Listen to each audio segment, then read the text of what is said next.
Hello. तो स्वागत है आप सभी का हमारी बकवास बंद कर सीरीज में, जिसमें होता है पॉडकास्ट और उसमें होती है बहुत सारी बकवास जो कि सुनने के लिए काफी अच्छी रहती है और मन को भी काफी हल्का कर देती है। तो इस पॉडकास्ट में हमारे साथ रहेंगे गेस्ट जो कि काफी मुश्किल से बुलाने पर आते हैं लेकिन आ जाते हैं, जिनसे हम पूछेंगे अटपटे चटपटे सवाल जिनका जवाब वो शायद ही अपनी जिंदगी में दे पाएंगे। तो अगर आपका मूड खराब है, जो कि खराब ही है, उसको अच्छा करने के लिए आप मेरी वीडियो देख सकते हैं। और हाँ, याद रखिएगा वीडियो को एंड तक देखना ताकि आप मेरी बकवास मिस ना कर पाए।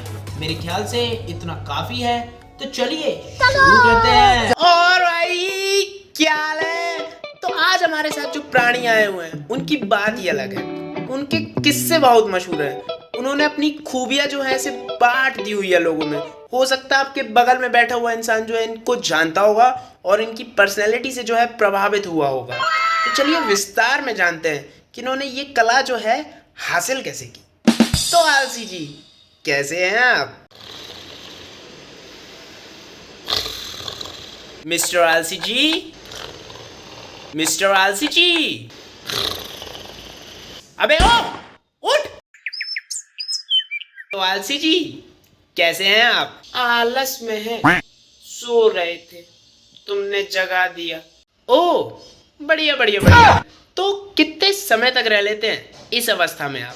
जब तक मौत नहीं आ जाती। क्या बात है। तो ये मौत का खेल सीखा कैसे आपने? देखो, तपस्या करनी पड़ती है, त्याग करना पड़ता है, कभी कभी तो अपनों से भी दूर हो जाते हैं। अच्छा, तो कोई ऐसा किस्सा जो काफी खौफनाक दर्दनाक रहा हो जिसको आप भुला ना पाए हो? एक बार की बात है, रात में अंधेरा छाया हुआ था, सुनसान जगह थी क्योंकि घर में सब सो गए थे। एकदम से हमें टॉटी लग गई, लेकिन आलस का इतना जुनून था कि हम नहीं गए और सो गए।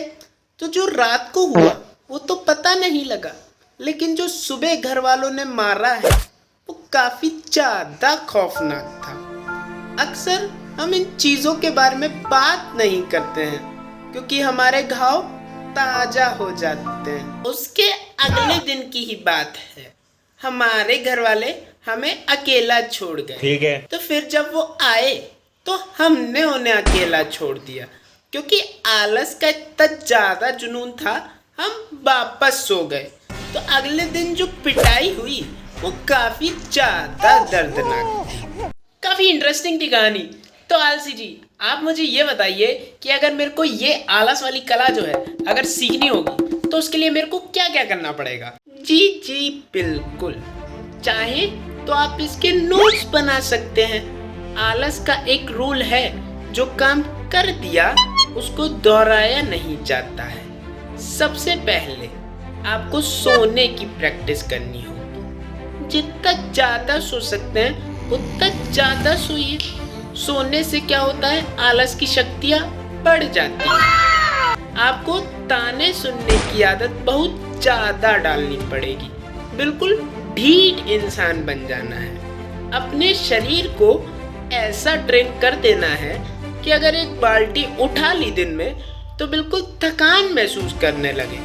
इससे क्या होता है, आलस का संतुलन बना रहता है।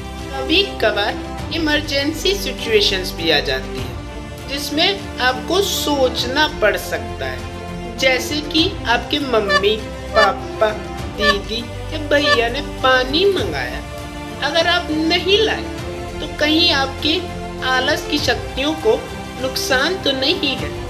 जैसे मेरे केस में मैं तो पानी नहीं लाता, वो बात अलग है कि वो मुझे मारते बहुत है, लेकिन मुझे फर्क नहीं पड़ता क्योंकि मैं मोह माया से उठ चुका हूँ। तो ये कुछ चीजें हैं, अगर आप कर लेते हैं तो आपका आलस का लेवल जो है यहाँ से यहाँ आ जाएगा। Oh my God! क्या बात है, मैं डेफिनेटली इस प्रोसेस को फॉलो करूंगा। तो आलसी जी, मैं आपको तहे दिल से धन्यवाद करना चाहूंगा कि आप हमारे पॉडकास्ट में आए और आपने आलस के बारे में लोगों को इतना ज्ञान पिला, लोगों को जागरूक किया। मेरे को लगता है कि इतना ज्ञान लेने के बाद लोग आलस को अपनाना सीख ही जाएंगे।